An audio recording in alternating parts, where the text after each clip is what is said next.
வணக்கம். நம்ம சிவன் கிச்சனில் இப்போது பச்சரிசி பாயசம் செய்ய போகிறோம்.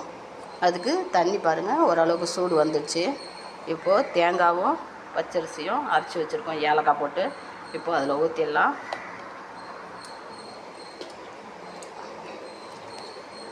ஊற்றி வச்சு இது நல்லா வெந்து வந்தோடனே சிம்மில் வச்சுட்டு வெல்லத்தை போட்டு முந்திரி போட்டு இறக்கிடலாம். நெய் வேணால் ஊற்றிக்கலாம், இல்லை ஊற்ற வேணாம். அரிசி, தேங்காய், ஏலக்காய் பேஸ்ட்டாக நம்ம அரைச்சி இதை ஊற்றிட்டோம்.